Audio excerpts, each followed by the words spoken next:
여러분 한 주 동안 잘 지내셨어요? 네. 설교자에게 가장 어려운 것 중에 하나는 사실 내로남불입니다. 그것이 무엇이냐면 항상 고민이 돼요. 이걸 전할 자격이 있나? 네, 그런 생각 항상 합니다. 이건 정말 소위 말하는 내로남불 아닌가. 나에게는 되게 허용적이면서 성도들에게만 굉장히 강하게 얘기하는 거 아닌가 라는 생각을 할 때가 더러 있습니다. 그리고 이제 여러분 특별히 바울의 편지들, 서신서를 읽을 때 우리가 조심해야 될 것은 무엇이냐면 바울의 편지들 안에 많은 권면들이 들어가 있습니다. 그것이 굉장히 때로는 명령으로 들려지죠. 근데 그 명령에 여러분 원리가 중요합니다. 기억하셔야 됩니다. 원리가 중요합니다. 그 안에 있는 내용 하나하나를 내가 지키냐 안 지키느냐, 물론 그것을 내가 따라하는 거 굉장히 중요하죠. 그렇지만 그것을 마치 내 삶의 율법이 되어서 이것을 하나하나 내가 지키냐 안 지키냐, 이것보다 더 집중해야 될 것은 무엇이냐면 그 앞에 이야기되어져 있는 원리들이라는 거예요. 네. 그래서 우리가 그런 거에 대해서 좀 고민해 볼 필요성이 있고, 그렇기 때문에 때로는 이제 서신서가 어떻게 느껴지냐면 내 안에 있는 권면들로, 그냥 명령들로 가득 차져 있는 굉장히 딱딱한 법조문 같이 느껴질 때가 있습니다. 네. 근데 그런 의도로 만들어진 것이 아니라 그리스도를 따라가는 삶이 얼마나 풍성한지, 그 풍성함을 누리기 위해서 무엇을 조심해야 되는지, 어떤 지침을 따라가야 되는지라는 거예요. 여러분 생각보다 사람은 사람 말을 잘 안 듣잖아요. 여러분 조언 잘 들으세요? 그렇죠? 남자들이 꼭 들어야 되는 말이 있잖아요. 네. 항상 이거 안 듣다가 여성의 말입니다. 셋 다 여성의 말이에요. 네. 첫 번째는 엄마 말 잘 들어야 되고, 두 번째는 아내 말 잘 들어야 되고, 세 번째 내비게이션 잘 따라가야 돼요. 그렇죠? 내가 아는 길로 가야 돼 하다가 꼭 이상한 길로 가더라고요. 여러분, 누군가의 조언을 우리가 듣지 않는 이유는 무엇입니까? 몇 가지 이유가 있죠. 몇 가지 이유가 있습니다. 첫 번째는 안다고 생각해서 안 듣죠. 네. 두 번째 안 듣는 이유는 무엇입니까? 기분이 나빠서. 네. 기분이 나빠서 안 들어요. 아니, 알겠어. 나도 그거 부족한 거 알아. 근데 네가 뭔데 나한테 그런 얘기를 해? 이런 거잖아요. 네, 저는 그렇다고요. 네. 근데 제가 보니까 여러분 첫 번째는 안다고 생각하는 것은 여러분이 나는 그렇게 많이 아는 것 같진 않아요 라고 생각하시는 것 같아요. 그렇죠? 근데 두 번째, 기분이 나빠서는 다 동의하시는 것 같아요. 맞아. 난 기분 나빠서 안 들었어. 네. 여러분, 언제나 여러분 말씀 듣기 전에 기도하셔야 됩니다. 저 말씀이 나를 향한 양약이 되기를. 네. 그 기도를 하고 오셔야 돼요. 이렇게 기도하시면, 이렇게 받아들이시면, 저 목사님 날 향해서 저런 걸 만들었어? 나 지적하려고 하는 거야? 네. 그러지 않으시죠? 근데 그러면 또 어때요? 그런 생각은 좀 듭니다. 목회자가 그러면 또 어떻습니까? 그렇죠? 네. 그래서 여러분 항상 기도하시면서 오늘 말씀 가운데 주어지는 주의 말씀이 무엇인가, 그래서 집중해야 되는 것이죠. 여러분, 오늘 본문 속에서 바울은 특별히 옛사람과 새사람을 대조하는 겁니다. 옛사람과 새사람을 대조하는데 에베소 성도들에게 오늘 강력하게 권면해요. 굉장히 강력하게 권면하는데 여러분, 그리스도인이라는 것은 예수님이 우리의 구원자이고 우리의 주인이라는 것을 받아들인 자들입니다. 그래서 그 가르침을 따라서 살아가기로 결단한 사람들인 거죠. 그러나 우리는 여전히 어떤 영향력에 있습니까? 깨진 세상의 영향력에 우리는 기본적으로 있어요. 우리는 한 주간 살아가면서 깨진 세상의 영향력을 받습니다. 교회에서 이야기되지는, 말씀에서 이야기되어지는 것과 정반대의 삶을 살아가는 사람들, 그것이 전혀 가치 있다고 생각하지 않는 사람들과 함께 부대끼며 살아갑니다. 당연히 여기에 영향력을 받고 살아가죠. 그리고 두 번째는 우리의 어디에 영향을 받냐면 그리스도를 믿기 전에 우리의 삶에 영향을 받아서 우리는 살아갑니다. 여전히 우리는 옛사람의 영향력 아래에 있어요. 그리스도 때문에 우리가 옛사람의 영향력을 굉장히 많은 부분에서 해소했다 할지라도 그 아주 자그마한 영향력이라도 우리 삶 가운데 굉장히 강력하게 작용하고 있습니다. 그렇죠? 그래서 오늘 본문을 통해서 바울은 옛사람의 특징을 얘기하고 새사람의 특징을 이야기하면서 우리가 정말 따라야 되는 것이 무엇인가? 그 원리를 이야기하는 것이죠. 그리고 옛사람이 그렇게 살아갈 수밖에 없는 그 원인을 분석하고 있기도 합니다. 오늘 우리 함께 우리가 나눠가면서 우리가 경계해야 되는 옛사람의 영향력은 무엇이고 그리고 우리가 따라야 될 것들 그 원리는 무엇인가에 대해서 좀 고민하는 시간이었으면 좋겠습니다. 자, 앞서도 말씀드렸듯이 서신서는 대체적으로 원리를 많이 다루고 강론을 조금 다룹니다. 그렇죠? 근데 우리 눈에 부각되는 것은 원리보다는 강론이 더 부각될 때가 많아요. 그렇죠? 분량으로 따지면 강론이 더 적은데 왜냐하면 우리가 원리를 생각보다 잘 따지지 않고 그것을 문자적으로 이거는 지켜야 돼, 지키지 말아야 돼 여기에 집중할 때가 많기 때문에 그래요. 네. 오늘 본문은 원리에 가깝습니다. 그래서 이 원리를 들으시면서 옛사람의 영향력, 그 옛사람의 원리, 새사람의 원리 나에게는 어떻게 적용되는가 이렇게 좀 고민해 봤으면 좋겠습니다. 여러분 옛사람의 특징은 바울은 이제 17절에서 19절까지 세 가지를 얘기합니다. 근데 세 가지를 얘기하는데 첫 번째는 허망한 생각으로 살아간다는 거예요. 네. 여러분 허망한 생각이라는 것은 사전적으로 보면 가치가 없고 목적을 이루지 못한다라는 뜻이에요. 허망하다. 아니 뭐 그렇잖아요. 허무하다. 왜 허무해요? 뭔가 열심히 노력했는데 결과물이 없을 때 여러분 허무하지 않으세요? 그렇죠? 우리 때때로는 어이가 없다라는 표현을 쓰기도 하고 당황스럽잖아요. 열심히 했는데 여러분 이 땅에 살아갈 때 생존을 놓고 우리는 열심히 살아갑니다. 기본적으로 우리는 생존하기 위해서 뭔가 해야 돼요. 근데 여러분 잘 생각해 보십시오. 근데 그렇게 살아가는데 열심히 뭔가 노력하면서 평생을 살아가는데 정작 내가 중요하게 여기는 내 인생의 어떤 특정한 목적을 이루지 못하는 것이 허망하다라는 뜻이에요. 네. 요 근래 심리학자들이 뭘 다루고 있냐면요. 노년의 사춘기를 다루고 있습니다. 재밌는 표현이죠. 원래 사춘기가 언제 생기죠? 10대잖아요. 근데 사춘기 하면은 어떤 거에 대한 혼란이죠? 정체성 혼란이잖아요. 난 누군가? 나는 뭘 위해서 살아야 되지? 이 정체성 혼란을 반드시 10대 때 겪어야 돼요. 네. 그래서 전 청소년에서 꽤 오래 했는데요. 청소년 정말 어려워요. 저는 항상 머릿속으로 청소년을 만나러 갈 때마다 다짐했던 게 있어요. 운전하고 가거나 그 친구들을 만나러 가면서 제가 어떤 다짐을 했을까요? 네, 얘네들은 외계인이다. 얘네들은 외계인이다. 얘네들은 외계인이다. 생각이 이해가 안 돼요.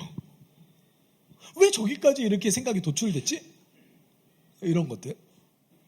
이유가 있죠. 그때는 호르몬의 불안정성도 있고 그 시기는 어쩔 수 없이 정체성의 혼란을 겪는 시기잖아요. 근데 현대사회에서 뭘 다루고 있다고요? 노년의 사춘기를 다루고 있다고요. 은퇴 대략 늦게 은퇴하시는 분들조차 65세잖아요. 그렇죠? 공무원이 65세잖아요.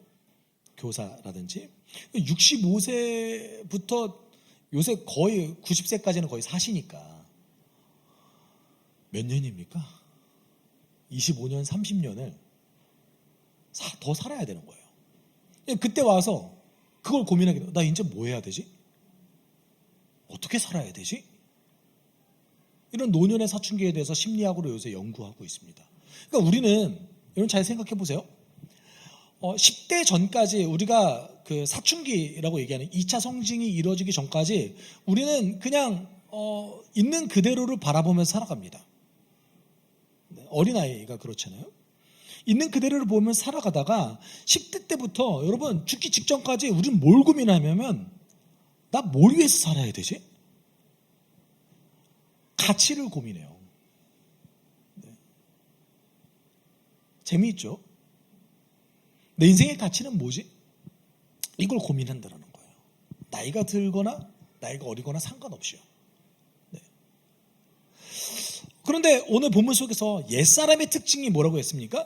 허망한 생각으로 살아가는 것이라고 얘기했습니다. 근데 여기서 허망한 생각으로 살아가는 것은 하나님이 없기 때문에 인생의 목적을 이루지 못하는 삶인 거예요. 하나님이 없기 때문에 인생은 어떻게 가야 되는지 갈피조차 잡지 못하고 내 인생의 가치가 무엇인지 깨닫지 못하고 여러분 마치 기계처럼 살아가는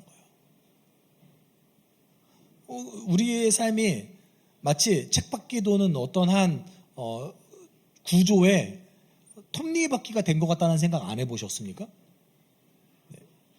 기본적으로 인생은 좀 지겨워요. 그렇죠? 안 지겨우시죠? 좋으시죠? 네, 행복하시죠? 네. 근데 여러분 아무 문제가 없어요. 오늘 아침에 출근했다가 저녁에 퇴근하고 아무런 문제가 없는 삶을 계속 쭉 살아가요. 그러면 여러분 그때 뭐 고민하십니까? 이렇게 사는 게 진짜 맞나? 그럼 고민 안 해보세요? 왜 그런 것 같으세요? 재미가 없거든요. 자극이 없거든요. 그래서 그때 내 인생에 자극과 재미를 주기 위해서 뭘 선택합니까? 여행 갔다 와요. 그렇죠? 엄청난 금액을 투자해서 여행 갔다 옵니다. 좋죠. 저도 여행 갔다 온 거 좋습니다. 네. 그럼 그 다음에는요. 갔다 와서 피곤해요. 네. 여러분 우리 인생의 목적이 정말 거기에 있습니까? 네. 우리의 인생은 목적 없었을 때, 어떤 가치가 없었을 때 허망해지는 거예요. 네. 여러분 그래서 17절에 이렇게 얘기하고 있어요. 그러므로 나는 주님 안에서 간곡히 권고합니다. 이제부터 여러분은 이방 사람들이 허망한 생각으로 살아가는 것과 같이 살아가지 마십시오. 여러분 매년 세계 행복 보고서에서 매년 발표하는 한국인이 생각하는 행복의 조건이 있습니다. 여러분이 생각할 때 한국 사회는 행복의 조건을 뭐라고 얘기하는 것 같습니까? 돈. 1위가 뭘까요? 1위. 예상외로 가족과의 관계입니다. 여러분 다 돈이라고 생각하셨잖아요, 지금 다. 그렇죠? 근데 이게 제가 좀 의심이 되는 건 하나 있어요. 행복의 조건에 어쨌든 그 보기 안에 가족과의 관계가 있을 거 아닙니까? 그렇죠? 그래서 내가 이렇게 생각해야 한다는 당위성 때문에 이걸 선택한 건지, 네, 그럴 수도 있잖아요. 설문조사는. 그러면 이 설문조사의 오류를 바로 알기 위해서는 또 하나를 봐야 돼요. 내 삶의 불행의 조건은 무엇인가? 그러니까 60%의 사람이 가족과의 관계라고 얘기했어요. 행복의 조건을. 그러면 불행의 조건이 뭐가 돼야 돼요? 가족과의 관계가 깨지는 것이 불행의 조건이 돼야 되죠. 제 말이 틀렸나요? 맞죠? 제 말이 맞잖아요. 네. 불행의 조건이 뭐가 돼요? 가족과의 관계가 깨져야 되죠. 불행의 조건 1위 뭘까요? 돈. 그 안에서 우리가 가지고 있는 심리를 가지고 있는 거예요. 뭐예요? 돈이 없으면 가족과의 관계가 깨진다. 현대사회는 이 연관관계 분명 얘기하고 있습니다. 여러분 너무 돈이 없으면 가족과의 관계가 깨지는 경우 볼 수 있죠. 뭐 보셨어요? 네. 근데 돈이 없는데 가족과의 관계가 돈독해지는 경우도 본 적 있으세요? 없으세요? 있어요. 문제는 돈이에요? 아니면 관계에 대한 나의 인식과 태도입니까? 관계에 대한 나의 인식과 태도가 사실은 관계에 영향을 미치는 건데 우리는 돈이 여기에 영향을 미친다고 왜곡된 삶의 태도를 가지고 있죠. 그래서 현대사회는 여러분 돈 때문에 인간관계를 단절하는 경우가 너무 많고 돈 때문에 가족과의 관계를 깨는 경우도 너무 많습니다. 그럼 그렇게 살아간다고 했을 때 우리 삶에 결국 남는 것이 무엇이 있습니까?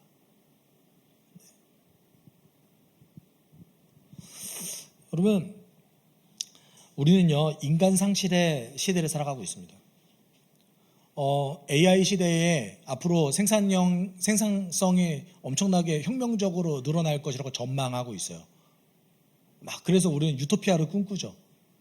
정말 그럴까요? 아니요, 인간성이 상실될 겁니다. 여러분, 우리의 노동이 하찮아질 겁니다. 그리고 우리는 그걸 지금 경험하고 있습니다.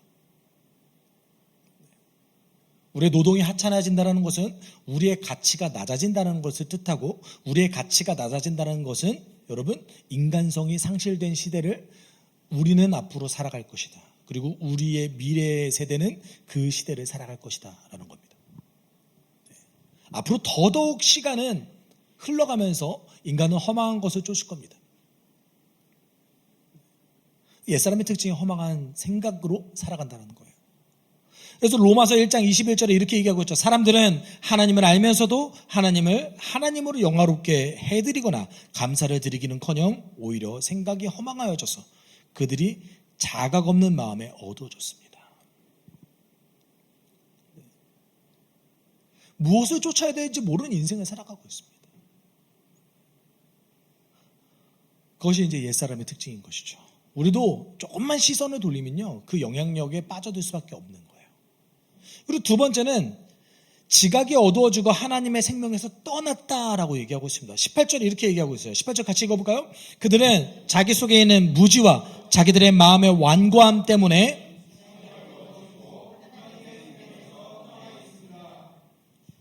이게 우리가 한글 성경에 보면 지각이 어두워지고 하나님의 생명에서 떠났다, 이게 사실 문장의 중요한 부분이잖아요. 그리고 여러분, 지각이 어두워졌다 이렇게 표현하면 조금 잘 와닿지 않을 때가 있어요. 네. 제가 이런 표현을 써서 죄송합니다. 멍청해졌다는 뜻이에요.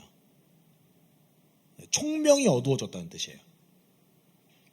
근데 어떻게 하다 보니 여러분, 허망한 것을 쫓다 보니까 우리 안에 뭐가 생기는 거예요? 무지와 완고함이 생겨서 총명을 잃어버렸다라는 뜻이에요. 무지라는 건 무엇입니까? 정보를 적게 아는 거예요. 덜 아는 거죠. 알지 못하는 거죠. 완고함은, 여기서 성경에서 얘기하는 완고함은 무엇일까요? 고집 센 거. 그쵸? 여러분, 고집 센 거, 이건 다 한 고집들 하시잖아요. 아니세요? 네. 난 고집이 별로 없는 것 같다. 안 드시지 아무도? 나는 좀 고집이 센 것 같다. 네. 여기서 얘기하는, 성경에서는요, 여러분, 완고함이라는 표현은 세 가지 용례로 사용하는데, 근데 그 중에 하나는 뭐냐면, 여기서 얘기하는 이제 완고함이라는 표현은요, 그리스도를 메시아로 주인으로 받아들이지 않는 완고함을 뜻해요. 네. 그런데 여러분, 그 바리새인과 서기관들 그리고 유대인들이 예수님을 직접 눈으로 목격했음에도 불구하고 왜 예수님을 메시아로 받아들이지 못했을까요? 사실 여기에서 얘기하는 완고함을 가장 잘 표현하고 있는 것이 마가복음 3장 1절에서 5절인 것 같은데, 그때 예수께서 회당으로 들어가셨습니다. 예수께서 회당으로 들어가셨는데 그때 누구를 만났냐면 한쪽 손에 장애를 가지고 있는 사람을 만난 거예요.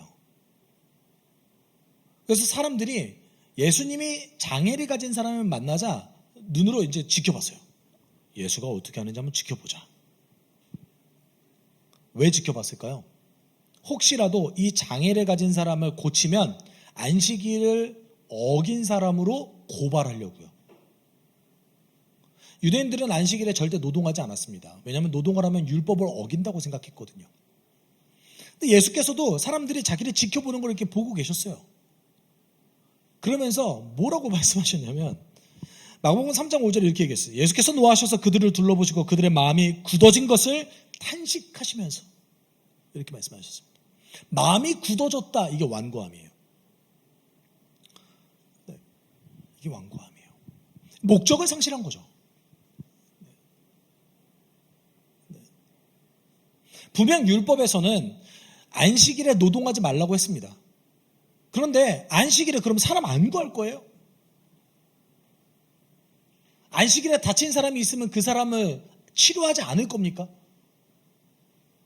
예수는 분명히 이런 부분 지적하세요.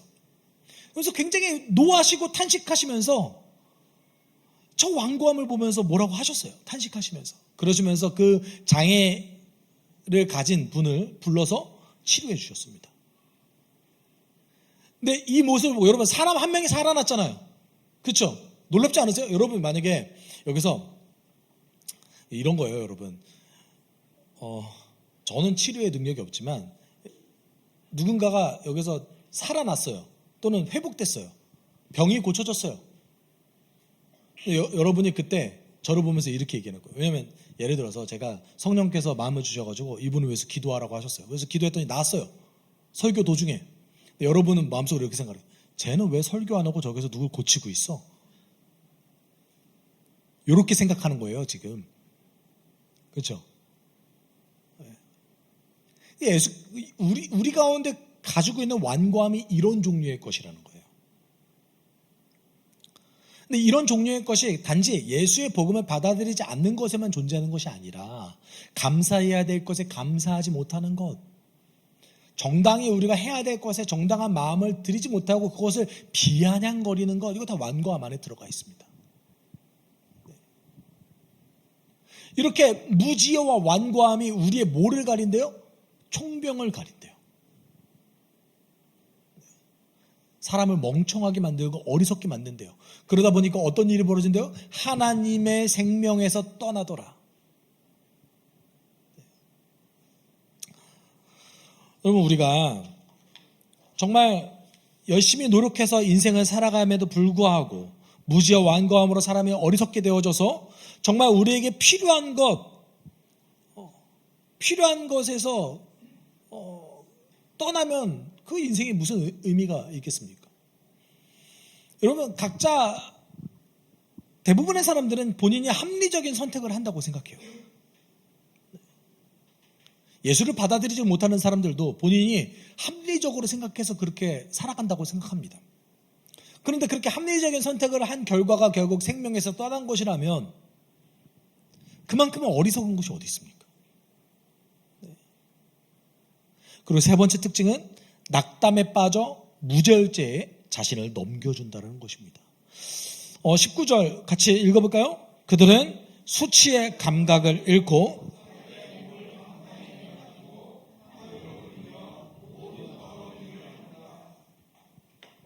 여러분 원래 헬라어를 보면 수치라는 말이 없습니다. 감각을 잃고예요. 그냥 감각을 잃고 무감각하다는 뜻이죠.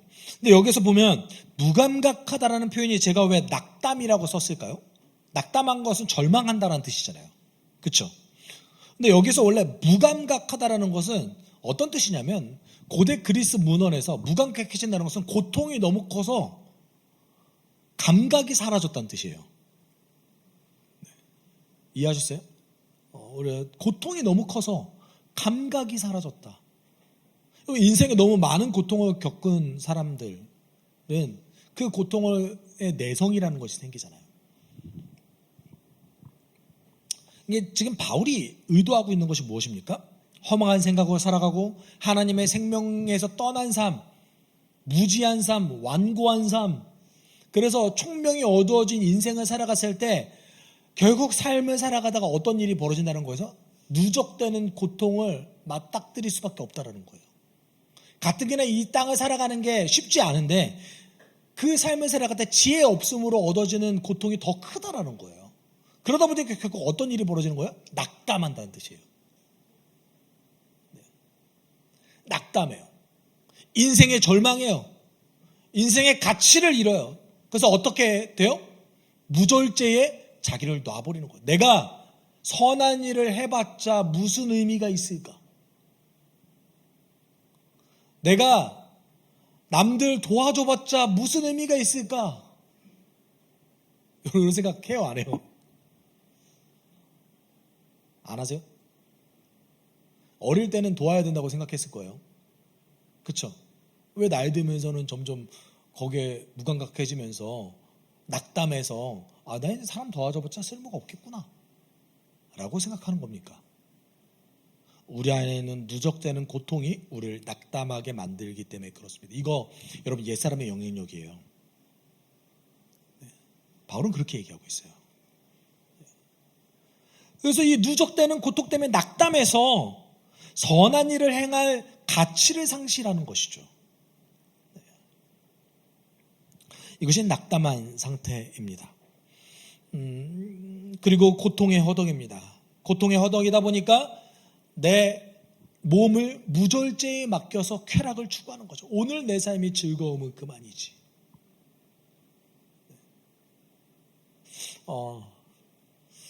얼마 전 아니지 한 10년 전이었던 것 같아요. 10년 전쯤에 욜로라는 말이 유행했었습니다. 네, 어떤 뜻이죠? 인생 뭐 있어? 즐겨. 네, 그렇죠. 네. 그래서 이제 그 10년 전쯤에 젊은이들이 많이 즐겼어요. 퇴사하고 여행 다니고. 네. 지금 어떻게 됐을까요? 네. 그 친구들의 은퇴 날짜가 10년 더 늦춰졌습니다. 그렇지 않으세요? 네. 인생이 내가 원하는 대로 살 수 있습니까? 네. 그 욜로라는 말은 그냥 인생을 소비하라는 뜻이죠. 그렇죠? 네. 그게 자본주의 사회에서 마음대로 되는 일이었습니까? 네. 여러분, 우리는요 고통의 허덕에다가 결국 절망해서 내 인생을 즐기는 것에 집중하는 것으로 빠져들게 됩니다. 그것을 위해서라면 온갖 더러운 일도 마다하지 않고 하게 된다. 이게 이제 어떤 뜻이에요? 옛사람의 특징인 거예요. 그래서 바울이 20절, 21절 이렇게 권면하죠. 그러나 여러분은 그리스도를 그렇게 배우지는 않았습니다. 여러분이 예수 안에 있는 진리대로 그분에 관하여 듣고 또 그분 안에서 가르침을 받았으면. 근데 여기서 여러분 그러나 여러분은 했을 때 원래 여러분의 헬라어 문법에서는요 동사에 그 주어가 들어가 있어요. 그래서 주어를 따로 쓸 필요가 없어요. 너는이라는 표현을 따로 쓸 필요가 없는 거예요. 원래는 네, 동사 안에 들어가 있기 때문에. 그런데 바울이 여기 헬라어에 보면은 너는이라는 것을 굳이 첫 문장에 딱 첫 단어로 집어넣었어요. 사실 이 문장을 강조하는 것은요 예수께 너가 배웠다를 강조하기보다 뭘 강조하냐면 예수께 배운 우리를 강조하는 거예요. 그러나 우리는 목소리 크기로 하면 강조점에 우리는 예수께 배운 자들입니다. 다른 걸 배웠습니다. 이런 뜻이에요. 네. 여러분 그래서 22절에서 24절까지 마치 명령문처럼 보여지잖아요. 그렇죠? 한글 성경 보면 명령문처럼 보여져요. 근데 이것이 구체적으로 살펴보면 예수께 무엇을 배워줬는지 얘기하고 있는 거예요. 우리가 예수께 이렇게 배웠습니다. 3가지를 배웠대요. 네. 여러분 예수님께 뭘 배웠어요? 바울은 3가지 배웠대요. 이게 예수께 배운 것 3가지가 될 수도 있고 세 사람의 특징 3가지가 될 수도 있습니다. 적어도 그리스도인이라면 이렇게 살아야 되는 거 아닙니까? 이걸 배운 사람들 아닙니까? 이런 뜻인 거예요. 그래서 첫 번째 배운 것이 뭐냐면 옛사람을 벗는 것을 배웠습니다. 22절에 여러분은 지난날의 생활 방식대로 허망한 욕정을 따라 살아가 썩어져 없어질 그 옛사람을 벗어버리고 라고 얘기합니다. 여러분 옛사람을 벗어버린다는 것은 사실 어떤 뜻입니까? 옛날에 우리가 살아갔던 그 방식을 벗어버린다는 뜻이에요. 과거에 내가 살아갔던 방식에서 벗어나서 살아간다는 뜻입니다. 근데 이것을 조금 더 구체적으로 다룬다면 그것이 무엇이냐면 자신의 편향성과 무지, 완고함을 인정하고 진리를 의지하는 자세입니다. 우리는 다 각자 편향적입니다. 우리의 각자의 삶의 그 배경에 따라서 우리가 가지고 있는 그 지식의 정도도 다르고요. 지능의 정도도 다 다릅니다. 여러분 여기 계신 모든 분들 중에서 완고하지 않고 편향적이지 않고 무지하지 않은 사람은 없습니다. 그렇죠? 여러분 모든 걸 다 아십니까? 그렇지 않아요. 우리는 각자 가지고 있는 완고함이 있고 무지가 있고 편향성이라는 것이 있습니다. 그것을 먼저 인정하고 나의 기준을 어디에 맞추는 거예요? 진리, 하나님의 말씀에 맞추는 거예요. 우리 옛사람의 특징이 있어가지고요. 우리의 기준은 사실 말씀에 맞추지 않아요. 아마 말씀을 들으실 때 이런 얘기할 거, 이런 생각하실 때 많으실 거예요. 그거 내가 어떻게 해? 그냥 가능한 거야? 그렇게까지 살아야 돼? 세상 모든 사람들이 그렇게 살지 않는데 왜 나만 그렇게 살아야 돼? 라는 생각이 들죠? 안 드세요? 저만 그런 생각하는 겁니까? 항상 가끔 보면 저를 되게 나쁜 사람을 많이 만드시더라고요. 말씀이 내 삶의 기준이라는 것은요, 내가 가지고 있는 완고함을 내려놓고 나는 그렇게 느끼고 생각한다 할지라도 그런 태도를 가지고 있는 거예요. 그게 더 우선됩니다. 네. 그럼 성경에 보면 인간의 가능성은 어디까지 보고 있습니까? 예수와 같이 될 수 있다 이렇게 얘기하고 있어요. 말이 안 되잖아요. 여러분, 우리 스스로에 대해서 3초만 집중해 봅시다. 나 자신에 대해서. 눈 떠보세요. 여러분, 예수처럼 될 수 있어요? 안 돼요. 안 된다고요. 여러분, 타자를 사랑할 수 있어요? 내 이웃을 내 몸과 같이 사랑할 수 있어요? 안 돼요. 우리의 경험을 의지하면 안 된다고요. 안 돼요. 죽었다 깨어나도 안 돼요. 하나님은 근데 약속하셨어요. 그걸 기준점으로 삼으라는 거예요. 이거는 단지 얘기하면 내가 말씀에 기록된 거 다 할 수 있습니다. 이게 아니라 적어도 이게 옳습니다. 이게 맞습니다. 저는 거부감이 드는데요. 그래도 이게 맞아요. 라고 인정하는 태도를 가지라고요. 이게 옛사람을 벗어버리는 거예요. 두 번째는요, 성령으로 마음을 새롭게 하는 법을 배웠습니다. 그래서 23절 같이 읽을까요? 마음의 영을 새롭게 하여 라고 표현합니다. 여러분, 여기서 얘기하는 마음의 영이 도대체 뭡니까? 제가 두 가지 보기를 드릴게요. 마음의 영, 그렇죠? 영이라는 표현이 쓰잖아요. 1번 성령, 2번 내 안의 심령. 1번 성령, 2번 내 마음. 네, 우리 이지선다잖아요. 모르시면 그냥 찍으세요. 네, 50% 답은 맞을 수 있습니다. 난 성령이라고 생각한다. 네, 아니다. 내 마음이다. 안 드시는 분은 도대체 뭐세요? 제3의 길을 성령도 아닌 마음도 아닌 뭔가. 여러분 잘 보세요. 말씀에 뭐라고 되어 있습니까? 마음의 영을 새롭게 하여. 성령을 여러분 새롭게 할 수 있어요? 어떻게 가능해요? 하나님을 내가 새롭게 할 수 있어요? 그렇죠? 여기 안에 있는 거는 마음의 영이라는 것은 내 안의 심령이에요. 근데 내 안의 심령, 여기서 얘기하는, 근데 영이라는 표현을 썼다는 게 중요해요. 마음이란 말은 안 썼어요. 영이란 표현을 썼다는 게 중요한데 그것이 뭐예요? 성령을 통해서 새롭게 되어진 나의 마음이란 뜻이에요. 그러면 이게 여러분 성령의 별명이 있습니다. 진리의 영. 진리를 내 인생에 가장 소중하게 두는 그 태도를 가지면 뭐가 변한다는 거예요? 마음이 변한다. 태도가 바뀌면 성령께서 내 마음을 새롭게 해주신다는 뜻이에요. 이래서 태도가 중요해요. 태도가 바뀌면 내 마음이 바뀝니다. 태도가 바뀌지 않으면 마음도 바뀌지 않습니다. 여러분, 우리는 반대로 생각해요. 근데 마음이 바뀌어야 태도를 바꾸려고 해요. 이게 굉장히 왜곡되고 잘못된 생각입니다.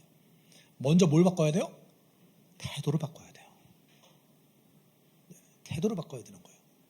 그 다음에 내 마음이 바뀝니다. 그리고 마지막으로 세 번째, 같이 읽어봅시다. 새 사람을 잊는 것을 배웠습니다. 그래서 24절 같이 읽어볼게요. 하나님의 형상을 따라 참 의로움과 참 거룩함으로 지으심을 받은 새 사람을 입으십시오. 아멘. 여러분, 바울의 순서는 간단합니다. 태도가 바뀌면 마음이 바뀌고, 마음이 바뀌면 삶이 바뀐다는 뜻이에요. 네. 우리의 삶은요, 진리를 기준으로 우리의 진리에 대한 태도가 바뀌면 내 완고함과 나의 무지를 인정하고 나의 어리석음을 인정하고 당신의 말씀이 내 생각보다 더 옳습니다라는 태도가 바뀌면 내 생각이 바뀌어져 갑니다. 진리를 따라가서. 그래서 내 마음이 안 든다 할지라도 그 태도를 가지고 그냥 있는 그대로 실천하는 거 나쁘지 않아요. 그거 가식 아니에요. 괜찮아요. 그게 순종 아니에요? 여러분, 순종이 뭡니까? 좋아하는 거 하는 거예요? 취미죠, 그건. 제 말이 틀렸나요? 좋아하는 거 하는 게 뭐가 어려워요? 순종이라는 표현을 쓰질 않죠. 순종이 뭡니까? 내가 하기 싫어도, 내 감정이 마음에 안 들어도 하는 거잖아요. 이런 태도가 바뀌면요, 내 마음이 바뀌어요. 성령께서 인도해 주세요. 그리고 내 마음이 바뀌면요, 어떻게 돼요? 삶이 바뀌어요. 습관이 바뀌어요. 이것이 그리스도께 배운 삶입니다. 예수는 오늘도 우리에게 질문을 합니다. 어떻게 질문합니까? 너의 생각보다 주의 말씀이 정말 옳다고 생각하느냐?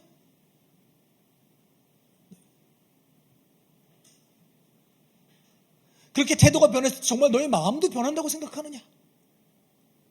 그럼 너의 삶을 변한다고 정말 생각하느냐? 내가 이야기한 세 사람을 정말 입을 수 있다고 생각하느냐?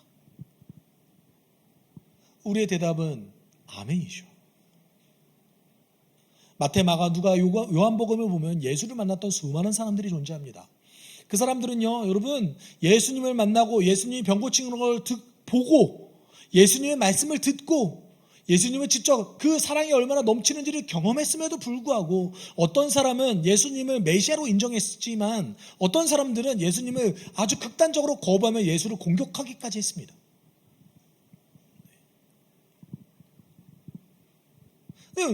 그리스도께 우리에게 배운 것이 무엇입니까?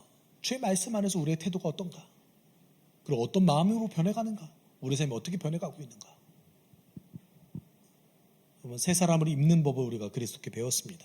의로움과 거룩한 것, 하나님의 형상을 따라 살아가는 것을 배웠습니다.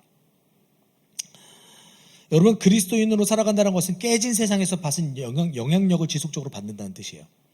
그걸 무시할 수 없습니다. 그리고 나의 옛사람을 통해서 받는 나의 영향력도 역시 무시할 수 없습니다. 그럼에도 불구하고 우리는 뭐를 받았냐면 하나님으로부터, 그리스도로부터 주의 말씀 진리를 받은 자들입니다. 그리고 성령을 선물로 받았습니다. 그렇기 때문에 우리는 새로운 삶을 살아갈 수 있는 자들이에요. 여러분, 예수는요, 우리에게 자유를 주시려고 오셨어요. 억압하시려고 오신 게 아니에요. 예수는요, 우리를 해방시키기 위해 오셨어요.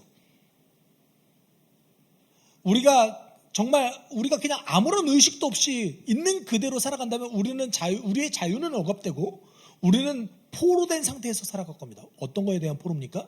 돈의 포로. 우리 자본주의 살아가잖아요. 돈의 포로로 살아가다가 돈 벌다가 죽을 거예요. 여러분 다 그렇게 생각하지 않으세요? 내가 돈을 벌고, 심지어 한국 사람들 특이해요. 쓰지도 않아. 잘 안 써요. 그리고 머릿속으로 하면 내 자녀에게 물려줘야지 생각해요. 죄송해요. 다 쓰고 돌아가세요, 제발. 네? 내가 쓴 만큼 내 거예요. 여러분, 그 인생이 좀 맞는 겁니까? 돈 벌고 막 돈 모으다가 돈을 결국 간직하다가 죽어가는 인생. 우리가 아무렇지도 않게 살아가면요, 그거 결국 살아갈 거예요. 근데 예수께서 우리에게 뭘 주셨어요? 그 속박과 삶에서 뭐를 주셨어요? 자유를 주셨어요. 해방을 주셨어요. 그 안에 거하는 것, 우리는 그걸 배웁니다. 어렵죠? 쉽지 않습니다. 영향력이 있다는 것도 분명합니다. 바울이 이렇게 굉장히 강한 말로 강조하고 있다는 것은 그만큼 옛사람에 대한 영향력이 크다는 반증이기도 합니다. 그렇지만 예수께 우리는 새로운 삶을 배웠습니다. 여러분, 그 삶을 따라가는, 그리고 자유와 해방감을 누리는 그 삶을 소망하길 원합니다. 우리 같이 찬양할게요. 그러기 위해서 뭘 해야 되겠어요? 주 안에 거해야 되겠죠. 네. 여기서 얘기하는 예수께 배웠다라는 뜻은요, 그 관계 안에 머문다라는 것이 좀 더 강하게 묻어져 있는 표현입니다. 여러분, 그리스도 안의 관계에서 거할 때 우리의 태도와 생각과 삶이 변할 것입니다. 우리가 함께 찬양할 때, 주님, 주 안에서 내가 자유하게 하여 주십시오. 나를 해방시켜 주십시오. 우리 함께 고백하도록 하겠습니다. 나의 안에 거하라. 나의 안에 거하라. 나는 내 하나님이니 너를 지키는 자라. 두려워하지 말라. 내가 널 도와주리니 놀라지 말라. 내 손 잡아주리라. 내가 너를 지명하여 불렀나니 너는 내 것이라. 내 것이라. 내 것이라.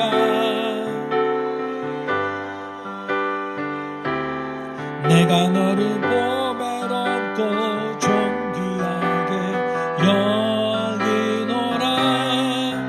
너를 사랑하는 내 여호와. 내가 너를 지명하여 불렀나니 내가 너를 지명하여 불렀나니 너는 내 것이라. 내 것이라. 너의 하나님이라. 존귀하게 여기노라. 너를 사랑하는 내 여호와. 우리 함께 기도할 때 하나님께서 우리에게 자유와 해방을 주기 위해서 가장 사랑하는 아들 독생자까지 주셨습니다.